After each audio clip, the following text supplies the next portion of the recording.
Welcome to this tutorial on using VLOOKUP in Google Sheets. VLOOKUP is a powerful function that allows you to search for a value in a table and return a corresponding value from another column. To start using VLOOKUP, you need to understand its syntax. Which is VLOOKUP? Search key. Range. Index. Is sorted. The search key is the value you want to look up. The range is the table that contains the data. The index is the column number that contains the value you want to return. And is sorted is a Boolean value that indicates whether the data is sorted. Let's use a practical example to illustrate how to use VLOOKUP. Suppose we have a table that contains employee names and their corresponding salaries. We want to find the salary of a specific employee.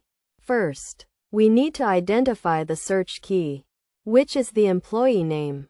Then we need to specify the range, which is the table that contains the employee names and salaries.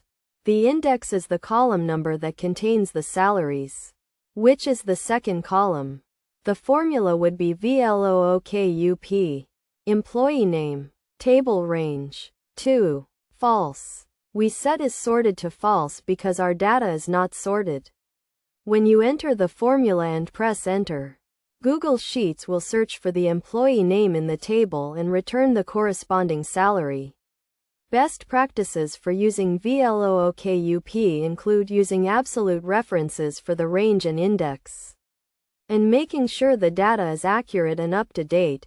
You can also use VLOOKUP with other functions, such as index and match, to create more complex formulas. In conclusion, VLOOKUP is a powerful function in Google Sheets that allows you to search for a value in a table and return a corresponding value from another column.